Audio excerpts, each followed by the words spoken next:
Bonjour à tous, ici Psychobilly. Aujourd'hui je veux vous présenter un rapport de bataille opposant Nico en Everblight qui joue Betaine en Temforce Oracle of Annihilation, excusez-moi, contre Tonio qui jouera Scorn avec Mordicare en Temforce Master of War.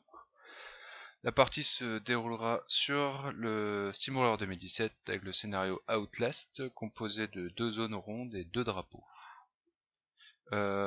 Tonio gagne le toss et décide de choisir son bord de table et ainsi démarrer deuxième pour pouvoir commencer à marquer en premier. Donc Nico se déploie très central autour de son caster avec ses beasts et déploie ses X-Hunter pour prendre la zone ronde en haut de l'écran. Début de son tour, apparition des X-Hunter grâce à la Theme Force, plus apparition du Seraph. A noter qu'il joue un Theme Force Oracle, on va résumer comme ça. Donc il a Cloud H sur ses X-Hunter qui leur donne dissimulation et donc furtif, vu qu'ils sont prol. Il a avancé le Teraf qui diggin, même s'il n'y a quasi pas de tir en face, même pas de tir du tout je crois. Le Bolstrower va en bas en vue de contester la zone du bas vu qu'il n'a pas d'unité pour marquer dans cette zone là. A savoir que Betaine dès le premier tour rentrera dans Balfagor et restera toute la partie dans Balfagor. Le Carni va voir ce qui se passe en bas. L'ex-Hunter court, hors de portée de charge des Keltari et des Swordmen. Premier tour du joueur Scorn. Globalement tout va courir pour se placer en vue du prochain tour.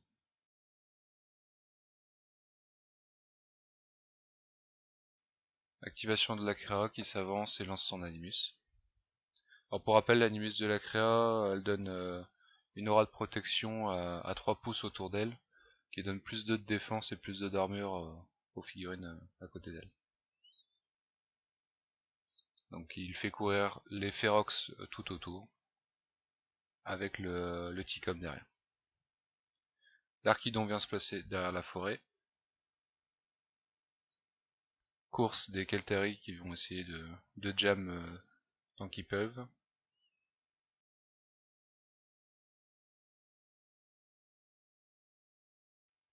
Course de l'Archidon qui vient se placer sur la colline et dans la zone. Course des Swordmen qui viennent se placer en seconde ligne, en second rideau.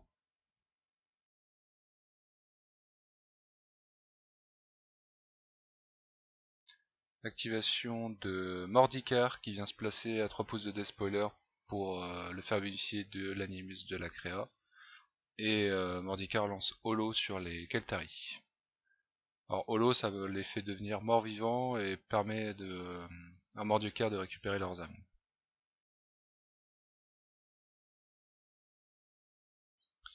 Et second tour, Blade.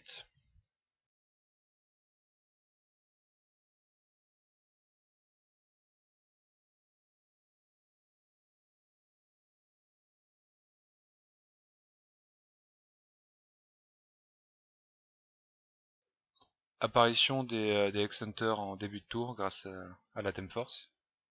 Donc là il décide de les décaler sur le côté pour potentiellement aller chercher ce qu'il y a derrière la première ligne des Keltari. Activation du Séraph qui va tirer sur l'Archidon dans le but de le flair. Vu que là il a défense 14 plus 2 sur la colline défense 16. Ça fait pas mal. Avancée du spell martyr. Activation de Betaine qui se place de façon à pas se faire KTC par Archidon au milieu. Et qui va lancer une désintégration via le spell martyr sur l'Archidon. Donc pour rappel, la désintégration de Betaine, sur la touche il inflige moins 2 d'armure. Donc là clairement ce tour-ci il compte détruire l'Archidon. Activation du Ravagor qui tire sur l'Archidon. Il fera pas mal de dégâts. Et le détruira.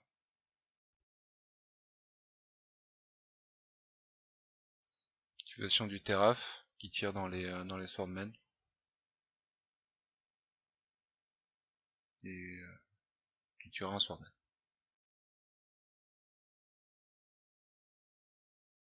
Activation du Bolt Thrower qui vise et qui lance son Animus afin de détruire le Ferox qui était devant le muret. Activation du Carnivean qui s'avance et souffle sur l'Archidon derrière la forêt. Qui lui fera quand même pas mal de dégâts, 11 de souvenirs. Et il lance son Animus. Activation des Hexhunters qui charge les Keltari et les Swordmen.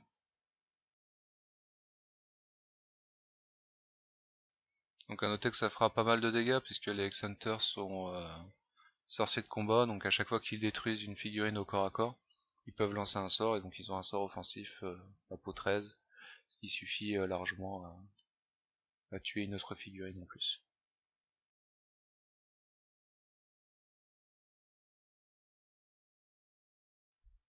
Fin du tour Blight et début du deuxième tour Scorn. Donc Mordicare c'est quand même pas mal gavé en âme, puisqu'il a perdu quasiment tous ses Keltari. Je crois qu'il n'y en reste qu'un, il reste le leader sur la colline. Donc là le joueur Blight a fait une grosse erreur. En fait il a mis des living models à portée du despoiler, ce qui va permettre au joueur Scorn de créer un Void Spirit. C'est un petit solo bien sympa en Scorn qui permet de ramener de l'infanterie. Puisqu'à chaque fois qu'il tue, il peut faire un mouvement de 1 et une attaque supplémentaire. Et il peut également se téléporter vite. Donc là, le plan, ça va être de le faire arriver à 5 pouces du despoiler et de tuer les Hexhunters avec. Avant ça, on a les Ferox qui s'activent, donc qui ont bénéficié du plus 2 de mouvement du T-Com qui était derrière, pour aller essayer de sniper le Bolt Thrower qui est la seule figurine qui conteste la zone du bas. Et il y réussira sans trop de difficultés.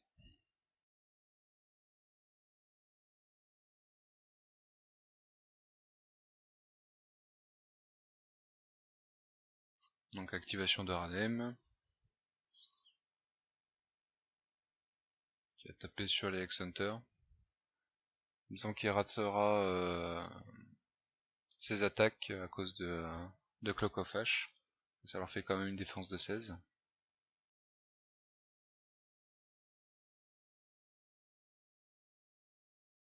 Activation du Despoiler, qui s'avance pour mettre des Hexhunters dans ses 5 pouces, et lance son Animus. Donc il rajoute 1 au coup des sorts dans ses 10 pouces. Activation des Paingivers qui viennent soigner l'Archidon.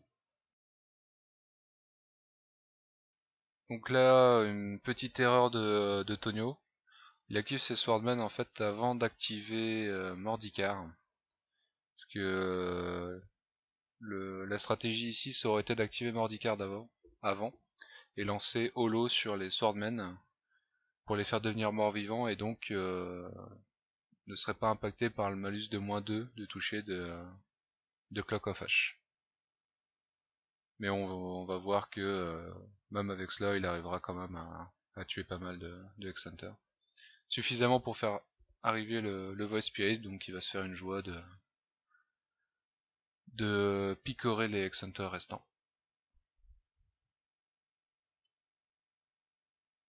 Dont Bayal.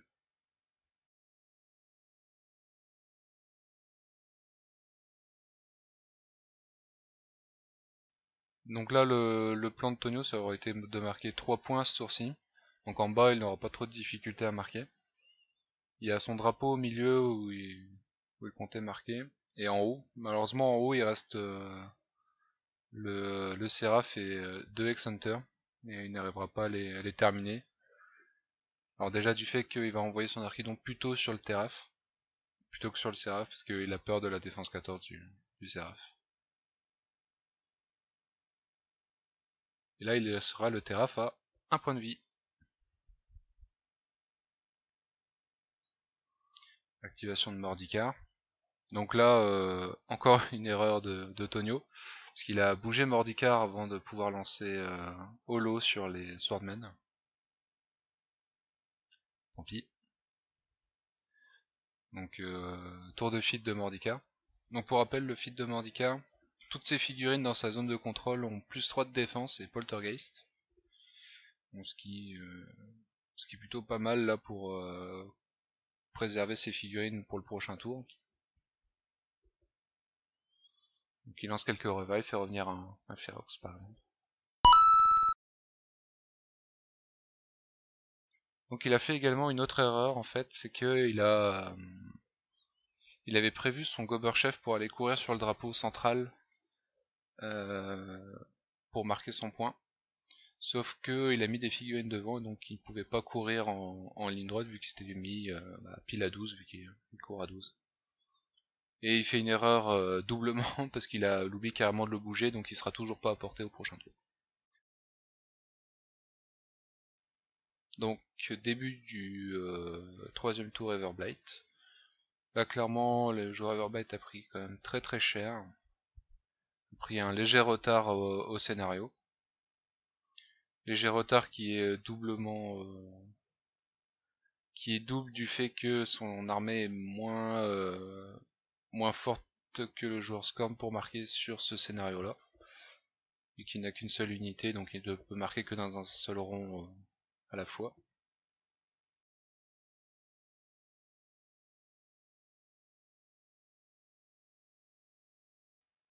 Activation du Séraph, donc il lance son Animus pour sortir le Terraph du corps à corps de l'Archidon. Et qui va prendre un tir sur Despoiler pour essayer de le flair, mais ratera son attaque.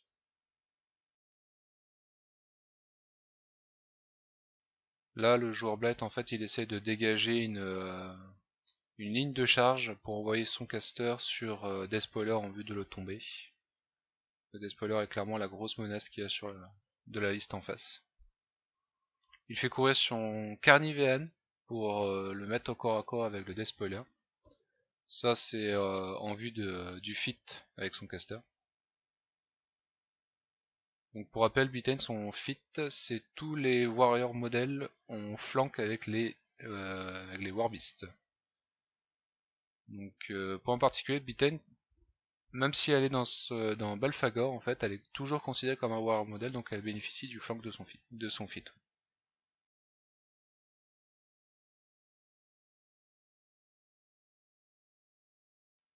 Et Balfagor. Et des spoilers tombent sous le coup de Bitten.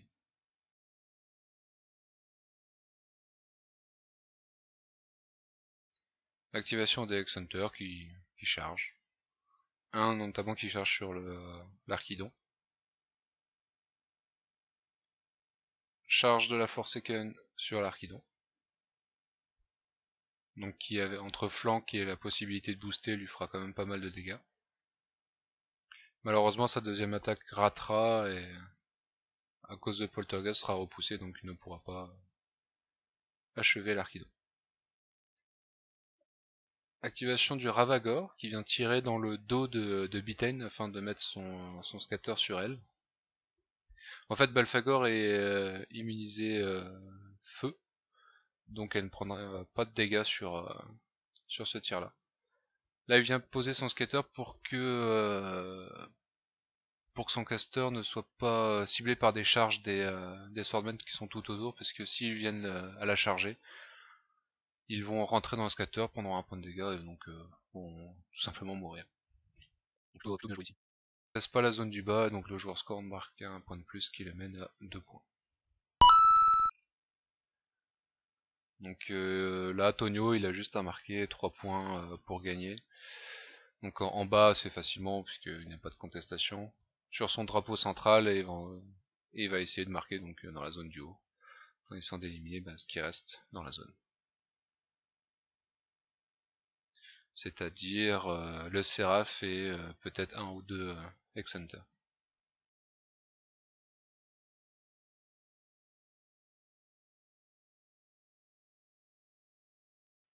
Activation des Keltari, qui tue un X-Hunter.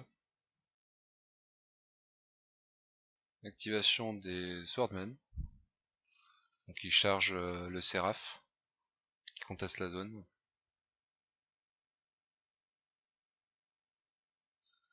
Malheureusement, ils ne réussiront pas à le tuer. Activation du White Spirit qui ratera son attaque sur le Séraph. Donc là, Tonio il est obligé d'envoyer Radheim pour finir le Séraph.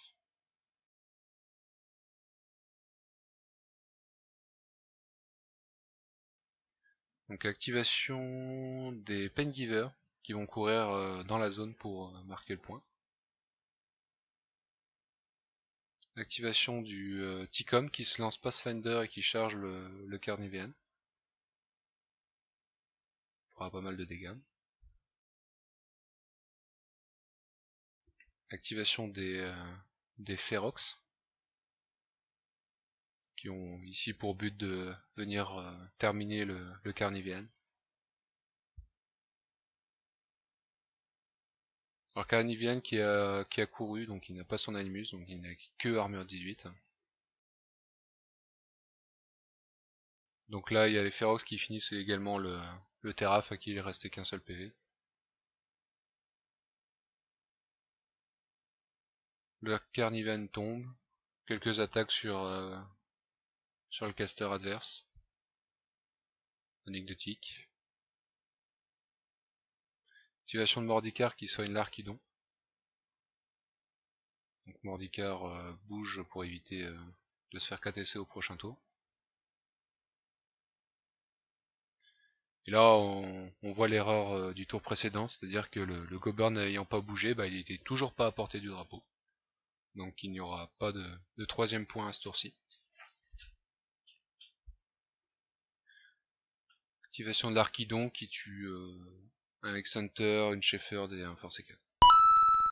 Alors ici il y a une erreur de Tonio, c'est-à-dire s'il mettait Mordicare sur le drapeau il avait gagné. Mais il pensait que le Gober-Chef était à portée. Dommage. Là clairement le joueur Blight, c'est KTC ou rien. Il y a un petit trick à tenter. Il va pas se gêner pour le tenter. On pardonnera à Nico une petite erreur au niveau des règles de Bethane. Que si Bethane veut sortir de Belfager, il doit le faire au début de son tour. Mais on fera en cours de partie, on lui pardonnera. Charge de Ravagor, qui vient libérer une ligne de sortie à Belfagor.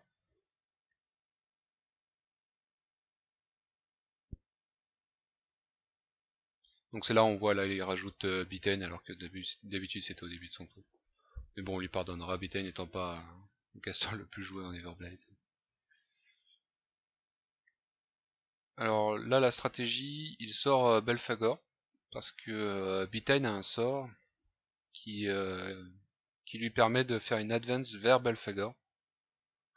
Donc avec tout ça, donc elle lance son sort pour se rapprocher de Belfagor, puis après elle charge Mordicare.